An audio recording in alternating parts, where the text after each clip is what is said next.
Per solucionar el primer sistema d'equacions, el primer que farem serà aïllar la x de la primera equació, de tal forma que em quedarà que la x és igual a 3 menys y menys z.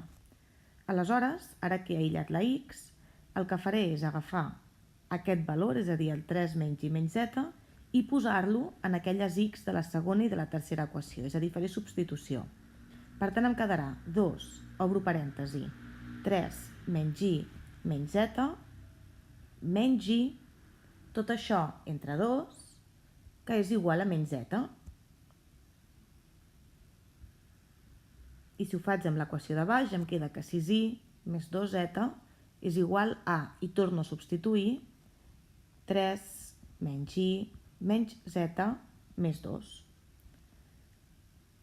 Ara el que m'interessa és ordenar aquestes equacions perquè em queda un sistema d'equacions com el que nosaltres ja coneixem. Per tant, primer de tot resolc el primer parèntesi d'aquesta primera equació. D'aquesta manera em queda que 6 menys 2y menys 2z menys y és igual, passo el 2 a l'altra banda, a menys 2z. I si ordeno la de baix, col·locant les i's i les zetes a l'esquerra i el que no és i ni z a la dreta, obtinc que 6y més 2z més z és igual a 5. I ara fixeu-vos que si em quedo només amb l'equació de dalt i passo les zetes a l'esquerra, aquestes marxen, s'eliminen i em queda que 6 menys 3y és igual a 0, així que puc aïllar la y, que és 6 entre 3. I per tant, la y em dona 2. I ja, sense esperar-m'ho, he pogut resoldre el sistema d'equacions molt més ràpid perquè m'han desaparegut les zetes. Ja tinc la y. A partir d'aquí substitueixo amb el valor de la y a la segona equació que ja tenia. Aquesta equació, si la poso bé, em queda que 7y més 3z és igual a 5.